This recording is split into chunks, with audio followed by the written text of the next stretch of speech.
กรภพ เพ็ญแขเดินทางกลับมาแล้วก็มีคดีที่ต้องสู้คดีอยู่ แล้วเจ้าตัวก็เข้าไปสู่กระบวนการสู้คดีเมื่อวานนี้ให้สัมภาษณ์กับทีมข่าวท็อปนิวประเด็นเรื่องสถาบันพระมหากษัตริย์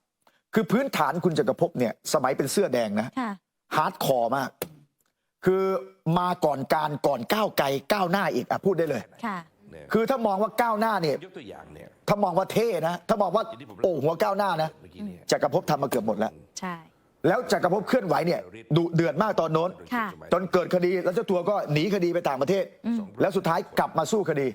เพราะว่าเห็นว่ามีโอกาสรอดล่าสุดนี่ให้สัมภาษณ์ปมที่นักข่าวท็อปนิวถามเมื่อวานนี้ครับเรื่องเกี่ยวกับสถาบันพระมหากษัตริย์เพราะก่อนหน้านี้จักรภพแนวคิดเกี่ยวกับสถาบันเนี่ยรุนแรงมากแล้วพอปัจจุบันมี3 นิ้วชูประเด็นเรื่องสถาบันอย่างดุเดือดเลือดพล่านมุมมองของจักรภพเป็นอย่างไรเดี๋ยวลองฟังบางช่วงบางตอนนะถามบางคนก็เป็นเรื่องที่ผมคิดว่าในประเทศไทยเนี่ยประเด็นมันอยู่ตรงที่ว่า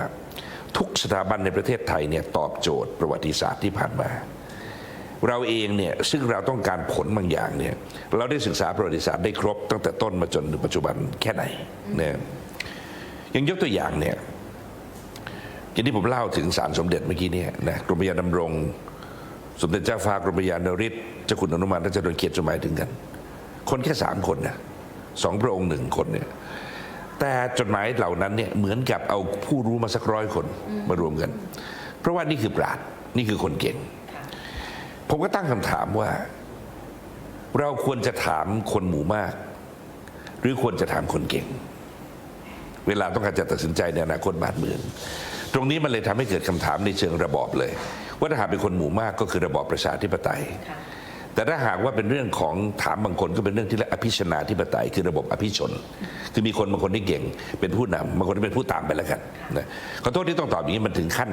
ระบอบการปกครองเพราะนั้นเนี่ยเมื่อมาถึงตรงนี้ถามว่าผมจะอธิบายยังไงผมจะบอกว่าอันดับแรกที่สุดก่อนที่จะวิจารณ์เรื่องอะไรก็ตามเราลองให้โอกาสตัวเองในการหาความรู้ให้เต็มที่นะว่าเรามองหัวถึงเท้าซ้ายถึงขวาขวาถึงซ้ายเนี่ยได้ครบสิ่งที่เรียกว่าพารามิเตอร์คือความลึกและความกว้างมันไหมซึ่งถ้าหากมองแล้วมีประโยชน์เราก็ควรจะมองที่ประโยชน์นั้นมาใช้เป็นประโยชน์แห่งชาตินะไม่ว่าจะเป็นอะไรก็ตามผมคิดว่าในประเทศไทยเนี่ยนี่คือประเด็นแรกที่คุณจักรภพเนี่ยเปิดเผยนะฮะคือก่อนที่จะวิพากษ์วิจารณ์อะไรมองครบหรือยังข้อมูลรอบด้านนี่เปลี่ยนไปแล้วนะท่าทีต่อสถาบันคือก่อนจะวิพากษ์วิจารณ์เนี่ยมันต้องดูให้ครบดูหลักฐานทุกฝ่ายแล้วนอกจากนี้คุณจักรภพ เพ็ญแขยังตอบประเด็นคำถามเรื่องกรณีผู้ต้องหาคดี112หลายคนหนีออกนอกประเทศนะประเด็นนี้จักรภพมองยังไงจักรภพพูดชัดเลยว่าอยากให้คนเหล่านี้ใช้เวลาช่วงที่ลี้ภัยเนี่ยคิดให้มากที่สุดใช้เวลาคิดให้มากที่สุดเดี๋ยวลองไปฟังเฉยๆทีเดียวถ้าพูดเรื่องสถาบันเนี่ยผมคิดว่าผมได้มีโอกาสอยากให้ใช้เวลาในการลี้ภัยคิดให้มากที่สุดนะครับเพราะผมเองต้องคิดมาก่อนนะการลี้ภัยเนี่ยนะต้องบอกท่านผู้ชมแล้วก็บอกคุณหมวยตรงนี้ว่าถ้าใครไม่ผ่านมันไม่รู้สึกนะมันอ้างว้างโดดเดี่ยวหงอยเหงาเดี๋ยวก็โกรธคนอื่นเดี๋ยวก็โกรธตัวเองเดี๋ยวก็กินอาหารอร่อยเดี๋ยวก็กินไม่อร่อยวันนี้อยากหัวเราะวันนี้อยากร้องไห้ดูหนังไปก็นึกถึงทำไมเราต้องเป็นอย่างนี้บางวันเราก็มุ่งมั่นพูดได้ง่ายว่าเหมือนคนที่อารมณ์มันเปลี่ยนอยู่ตลอดเวลาเนี่ยนะครบทุกรสซึ่งการลี้ภัยเนี่ยมันทำให้เราหลุดออกไปจากฐานเราเองไงมันเลยเกิดความสิ่งที่เรียกว่าหวั่นไหวในใจเราเกิดการขัดเสถียรภาพในใจเราเยอะอยากจะบอกว่าอย่าไปกังวลกับสิ่งที่เกิดขึ้นขอให้เอาอารมณ์มันเปราะบางอ่อนไหวเราเนี่ยมานั่งคิดให้มากที่สุดก็อยากให้น้องๆที่อยู่ในสภาพนี้ใช้เวลาในการคิดให้มากแล้ว2ก็คือว่าอย่าหยุดตัวเองในเรื่องการเรียนรู้ยังอายุน้อยอยู่ตรงนั้นก็พยายามเรียนหนังสือถ้าไม่มีปริญญาไม่มีประกาศนียบัตรก็ไปเรียนซิทอินในคลาสก็ได้ไปขอเขาก็ได้ผมเชื่อมหาวิทยาลัยในบางประเทศเนี่ยถ้าไปขอเขาว่ายังอายุไม่ถึงประโยคสำคัญที่คุณจักรภพพูดประเด็นนี้ก็คืออย่าให้ตนเองต้องมาหยุดชะงักด้วยความคิดเดียวเท่านั้นอันนี้เป็นนามธรรมนะแต่ว่านัยยะก็คืออย่าให้ความคิดเดียวเนี่ยมันทำให้ชีวิตเนี่ยจบไปเลยพูดง่ายๆในระหว่างที่หนีคดีอยู่นี่นะแล้วก็นักข่าวถามบางช่วงบางตอนนะฮะถามถึงความคิดเห็น ที่รุนแรงอะ อืม ต่อสถาบันที่รุนแรงในช่วงนี้ โดยคนบางกลุ่มเนี่ยนะฮะจักรภพมองยังไงนะเดี๋ยวลองฟังมุมมอง อยากจะพูดตรงนี้ถ้าพูดเรื่องสถาบันเนี่ยผมคิดว่าผมได้มีโอกาสได้คิดนะครับสูงผมมองว่าสถาบันเนี่ยสามารถที่จะเป็นประโยชน์ต่อ